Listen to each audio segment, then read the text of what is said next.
वंदे उत्कल जननी कवि लक्ष्मीकांत महापात्र नवम श्रेणी साहित्य धारा। कवि परिचय लक्ष्मीकांत महापात्र ओडिशा रे कांत कवि भाव में सुपरिचित। ओडिया भाषा साहित्य रे उल्लेखयोग्य कृति समूह रचना द्वारा से कालजयी स्रष्टा रूपे सुख्यात। से 1888 मसीहा डिसेम्बर मास 9 तारिख माणबसा गुरुवार दिन जन्मग्रहण करिथिबारु तांको नाम रखा जाइतिला लक्ष्मीकांत। तांको पिता चौधरी भागवत प्रसाद सामंतराय महापात्र थिले जमीदार ओ संप्रति भद्रक जिला अंतर्गत तालपदा ग्रामर बासिंदा। तांको माता राधामणी देवी थिले कंटापड़ा जमीदारंको कन्या। लक्ष्मीकांत पिलाटी दिनरु कला संगीत प्रति आग्रह थिले। कटक और बालेश्वर रे हाई स्कूल शिक्षा समाप्त करी से कोलकाता रे रिफन कॉलेज एवं कटकर रेभेन्सा कॉलेज रे उच्च शिक्षा लाभ करथिले। कुलगुरु रामदासଙ୍କ प्रेरणा और उत्साह रे लक्ष्मीकांत संगीत साधन रे निजको नियोजन कराइथिले। एई महान साधक और स्रष्टांकर परलोक घटिथिला 24 फेब्रुआरी 1953 मसीहा रे। लक्ष्मीकांत महापात्र एकाधार रे थिले जणे प्रवीण कवि और परिपक्व कथाकार। देशात्मक वेद आध्यात्मिकता भावपूर्ण अनेक उच्चांग कविता से सृष्टि करिसंती।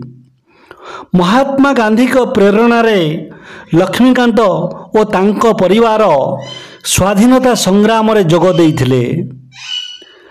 लक्ष्मीकांत जातीय आंदोलन रु प्रभावित कला भली क्षुद्र गीतिका रचना करिथिले। कविंकर यही सबु रचना गुड़िक कांत साहित्यमाला खंड 1 और 2 रे स्थानित। लक्ष्मीकांत कणा मामू उपन्यास और बुढ़ा संखारी गल्प आज भी ओडिया पाठकों को आनंद जोगाई आसुची। लक्ष्मीकांत द्वारा रचित जीवन संगीत असहयोगीर आत्मकथा चेनाचुरुर प्रेम देही पद पलव मुदारम गल्प संकलन चटक चंद्रहास चंपू लालिका शरीर माद्यं प्रबंध संकलन रचना गुड़िक ओडिया साहित्य रे अमूल्य संपद भाव रे प्रतिष्ठा पाइछि। 1937 मसीह रे लक्ष्मीकांत डगर प्रतिकार प्रतिष्ठा और संपादना करिथिले।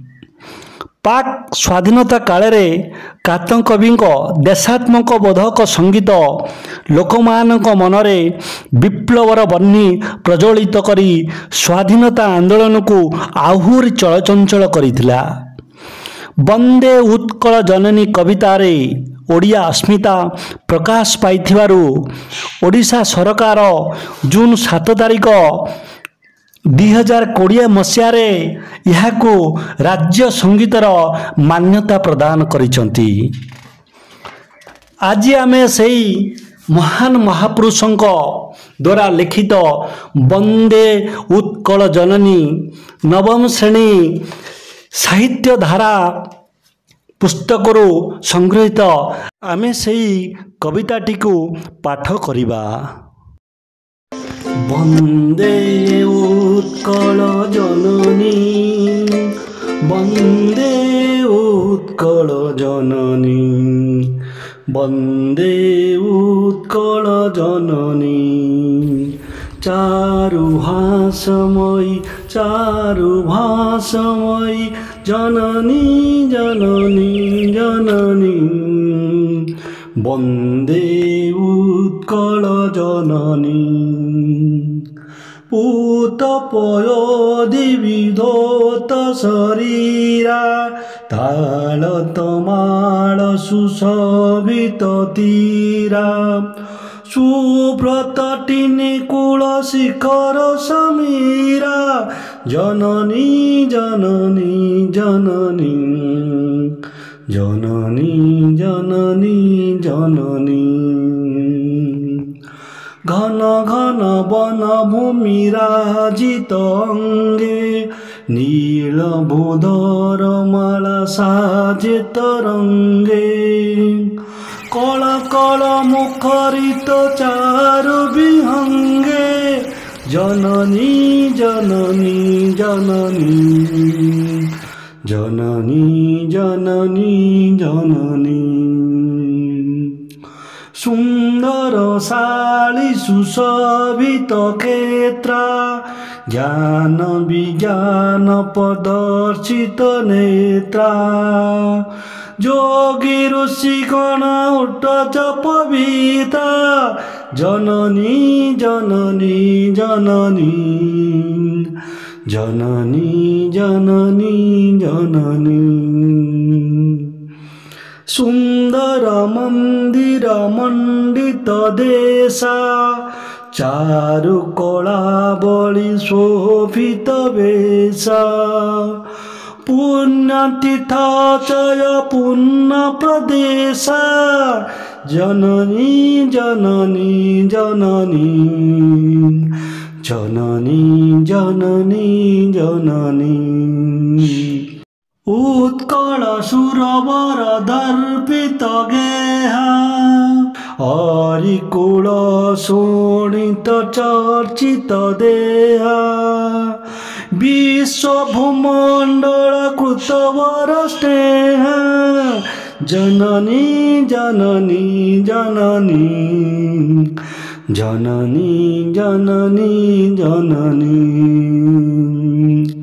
कवि कुलमौली सुनंदन वंद्या भुवन विघोषित कृति अनंद्या धन्य पुण्य चिर शरण जननी जननी जननी जननी जननी जननी वंदे उत्कल जननी वंदे उत्कल जननी वंदे उत्कल जननी। कांत कवि लक्ष्मीकांत महापात्र द्वारा रचित वंदे उत्कल जननी संगीत माध्यम रे कवि ओडिशा माता वंदना गान करिसेंती। कविताटी रे आम जन्मभूमि ओडिशा को जननी भाव में ग्रहण करा जाई अमृतमयी माँ रूप में वर्णना करा जाई अछि। अपरूप प्राकृतिक सौंदर्य आम ओडिशा माँ रो हस जेमिति सुंदर भाषा मध्य सेमिति सुंदर। कवि लक्ष्मीकांत महापात्र उत्कल जननी प्रति निजर भक्ति भाव प्रकाश करी बारंबार तांकर वंदना गान करिसेंती। समुद्र पवित्र जलधारा उत्कल जननी शरीर को धोई दिए। ताल तमाल परी सुंदर वृक्षराजी रे समुद्र तटदेश सुशोभित। स्वच्छ जलधारण करिथिबा नदी कूल रे शीतल पवन प्रवाहित। उत्कल जननी देह घंच अरण्य रे परिपूर्ण। नील पर्वतमाला तरंग सदृश तांकर देह को सजाई थाए। सुंदर पक्षी मानक मधुर कलबर रे तांकर आकाश मुखरित। उत्कल जननी सुंदर धान क्षेत्र सुशोभित। तांकर चक्षु ज्ञान विज्ञान प्रदर्शन रे उद्भासित। बहु जोगी ऋषि वासस्थान पत्रकुड़िया ए भूमि रे थिबारु यह पवित्र। सुंदर मंदिर मानकरे उत्कल विमंडिता। उत्कल कहले वर्तमान ओडिशा पूर्व उत्कल भाव में परिचित। सुंदर कलाकृति रे तांकर बेश शोभा पाए। पवित्र तीर्थस्थान मानकरे उत्कल भूमि परिपूर्ण। तीर्थस्थान कहले भगवान वासस्थली जेमिति जगन्नाथ मंदिर पुरी सेमती अयोध्या काशी वृंदावन मथुरा ये सब भगवान तीर्थस्थली को कौन कह जाए वासस्थली को तीर्थस्थान कह जाए। बहु वीर और योद्धा मानकर बासभूमि उत्कल। ଶତ୍ରୁମାନଙ୍କ ରକ୍ତରେ ଉତ୍କଳ ଜନନୀଙ୍କ ଦେହ ଅନୁରଞ୍ଜିତ। ସମଗ୍ର ବିଶ୍ୱରେ ଓଡ଼ିଶାର ଜ୍ଞାନୀ ଗୁଣୀ ବିଦ୍ୱାନମାନଙ୍କର ସ୍ନେହ ଭାଜନ, ମାନେ ସେମାନେ ପରିଚିତ, ସୁପରିଚିତ, ଖ୍ୟାତି ଅର୍ଜନ କରିଛନ୍ତି। ମହାନ କବି ଓ ସୁପୁତ୍ରମାନଙ୍କ ଦ୍ୱାରା ଉତ୍କଳ ଜନନୀ ବନ୍ଦନିଆ। ତାଙ୍କର ପ୍ରଶଂସନୀୟ କୀର୍ତ୍ତି ସାରା ବିଶ୍ୱରେ ପ୍ରଚାରିତ। ସେଥିପାଇଁ ସେ ଧନ୍ୟା, ପୁଣ୍ୟବତୀ, ସର୍ବଦା ଶରଣଦାତ୍ରୀ ଭାବେ ଚିର ନମସ୍ୟା।